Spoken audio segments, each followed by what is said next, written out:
सुंदरपुर गांव में किशोरी नाम का एक किसान रहता था। किशोरी के परिवार में उसके अलावा बस उसकी एक बेटी थी जिसका नाम राधा था। किशोरी बहुत मेहनती और ईमानदार था। बस थोड़ी सी जमीन में खेती कर अपना और अपनी बेटी का पेट पालता था। किशोरी ने 3-4 माह तक कड़ी मेहनत कर फसल उगाई और सब काम निपटा कर फसल बेचने साहूकार के पास जा पहुंचा। साहूकार जी, इस बार फसल बहुत अच्छी हुई है, कीमत भी अच्छी ही मिलेगी ना? फसल भले ही अच्छी हो पर कीमत तो उतनी ही मिलेगी जितनी तुम्हारी फसल है। पकड़ो अपने पैसे। किशोरी ने साहूकार से रुपये लिए और उदास चेहरा लेकर घर वापस आ गया।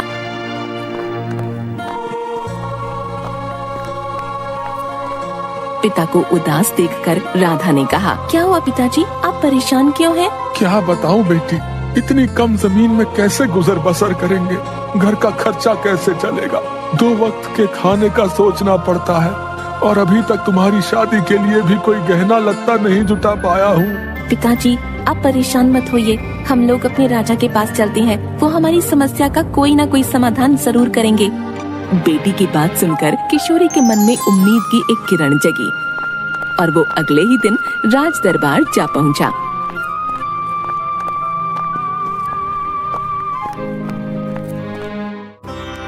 महाराज को मेरा प्रणाम। कौन हो तुम और क्या चाहते हो हमसे? महाराज, मेरा नाम किशोरी है, आपके राज्य का एक गरीब किसान हूँ। मेरे पास खेती के लिए बहुत कम जमीन है, उसमें से जो फसल होती है वो हमारे परिवार के लिए पर्याप्त नहीं है। महाराज, मैं बहुत परेशान हूँ, मेरी मदद करें महाराज। मैं आपके आगे हाथ जोड़ता हूँ, मेरी मदद करें। ठीक है, मैं तुम्हारी मदद जरूर करूँगा। मैं तुम्हें अपनी जमीन का एक हिस्सा देता हूँ, तुम उस पर खेती करो। जो फसल होगी वो तुम्हारी होगी, लेकिन वो जमीन हमारी ही रहेगी। आपका बहुत बहुत धन्यवाद महाराज। अब अगली फसल लगाने का समय आ गया और किशोरी खेतों में हल जोतते हुए उसका हल एक कठोर चीज से टकराया, जिससे किशोरी डर गया। अरे, अब ये क्या हो गया? कहीं कोई नई मुसीबत तो नहीं आ गई? किशोरी ने उस जगह खुदाई की तो वहाँ पर एक सोने की ओखली मिली। किशोरी सोने की ओखली देखकर बहुत खुश होता है। अरे वाह, सोने की ओखली, मेरी तो किस्मत खुल गई। अब सारी गरीबी दूर हो जाएगी। नहीं नहीं, ये जमीन तो महाराज की है, तो ये ओखली भी महाराज की हुई। मैं इसे कल महाराज को लौटा दूंगा। किशोरी ओखली लेकर घर आ गया।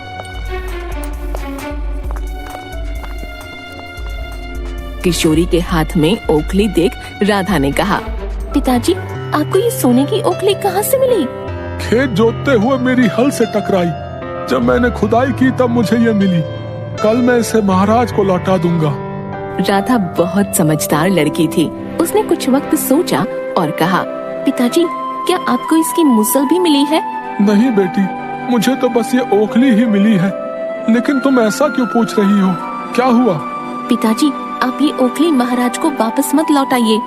ये तुम क्या बोल रही हो? ये जमीन महाराज की है और उसमें मिलने वाली ओखली भी महाराज की है। पिताजी, आपको सिर्फ ओखली मिली है। अगर महाराज ने आपसे इसकी मूसल भी मांगी तो आप कहाँ से लाकर देंगे मूसल महाराज को? राधा को अपने पिता की फिक्र हो रही थी। राधा ने सोचा कहीं पिताजी किसी मुसीबत में न पड़ जाएं। उसने फिर से किशोरी को कहा, पिताजी, आप ऐसा मत कीजिए, हम इसे अपने पास रख लेते हैं। किशोरी बहुत ईमानदार था। उसने कहा, नहीं, हम इसे अपने पास नहीं रख सकते। मैं इसे महाराज को लौटा दूंगा। अगली सुबह किशोरी उठा और ओखली लेकर महल पहुंच गया। महाराज, मुझे कल खेतों में काम करते वक्त ये सोने की ओखली मिली। इस ओखली पर आपका अधिकार है, क्योंकि मैं आपकी जमीन पर खेती कर रहा था, इसलिए मैं इसे आपको सौंपता हूँ। तुम बिल्कुल सही बोल रहे हो। इस ओखली पर मेरा ही अधिकार है। इस ओखली पर ही नहीं, बल्कि इसकी मूसल पर भी मेरा ही अधिकार है। लाओ, इसका मूसल भी यहीं रख दो। लेकिन महाराज, मुझे सिर्फ ओखली मिली है और मैं इसे लौटाने आपके पास आ गया। इसकी मूसल मेरे पास नहीं है। तुम झूठ बोल रहे हो। अगर तुम इतने ही ईमानदार होते तो कल ही क्यों नहीं लौटा दी तुमने ओखली? अगर तुमने मूसल नहीं लौटाई तो तुम्हें कारागार में डाल दिया जाएगा। महाराज, जो चीज मेरे पास है ही नहीं, वो मैं आपको कहाँ से दूं? बेचारा गरीब किशोरी सोने की मूसल कहाँ से लाकर देता? वो बहुत रोया चिल्लाया, लेकिन राजा ने उसकी एक न सुनी और नतीजा उसे कारागार में डाल दिया गया। उधर राधा अपने पिता के इंतजार में चिंता में बैठी सोच रही थी। न जाने महल में क्या हुआ होगा, कहीं पिताजी किसी मुसीबत में न पड़ गए हों। उसी वक्त गांव का एक आदमी उसे खबर देता है कि उसके पिता को मूसल चोरी के इल्जाम में कारागार में बंद कर दिया है। ये सुनकर राधा रोते हुए बोली, काश पिताजी आपने मेरी बात मान ली होती। कारागार में किशोरी के साथ बहुत बुरा बर्ताव किया जा रहा था। खाना पानी कुछ भी ढंग से नहीं दिया जा रहा था, जिसकी वजह से किशोरी बहुत कमजोर हो चुका था और किशोरी हर वक्त एक ही बात बोलता रहता, बेटी की बात मानी होती, काश मैंने अपनी बेटी की बात मानी होती तो मुझे ये दिन कभी ना देखना पड़ता।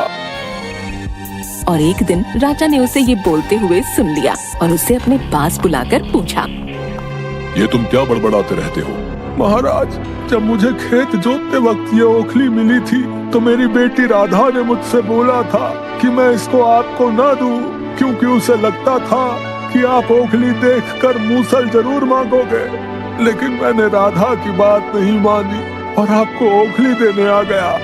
इस तरह किशोरी ने राजा को पूरी बात बताई और राजा को अपने किए पर बहुत पछतावा हुआ। राजा ने किशोरी को तुरंत रिहा कर दिया और कुछ दिन बाद राजा ने किशोरी की बेटी को महल में बुलाया। राधा को महल के मुख्य द्वार पर एक सोने की अंगूठी मिली। राधा ने महल में आते ही राजा को प्रणाम किया और कहा, महाराज, ये अंगूठी मुझे बाहर द्वार पर मिली है, इसे आप असली मालिक तक पहुंचा दें।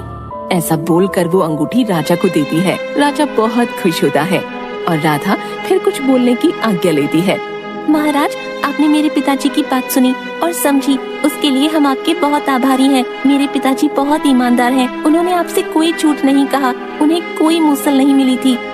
मुझे पता है तुम्हारे पिताजी बेकसूर हैं, इसलिए तो उन्हें रिहा कर दिया गया है। आपका बहुत बहुत धन्यवाद। राजा ने दोनों बाप बेटी की ईमानदारी और बुद्धिमत्ता से खुश होकर राधा को राज्य के खजाने का मंत्री बना दिया। किशोरी और राधा को रहने के लिए बहुत अच्छा घर भी दिया गया। अब दोनों के पास सब सुख सुविधाएं थीं और दोनों बाप बेटी बहुत खुश थे। उन्हें कुछ कष्ट जरूर झेलने पड़े, लेकिन अंत में जीत सच्चाई की हुई।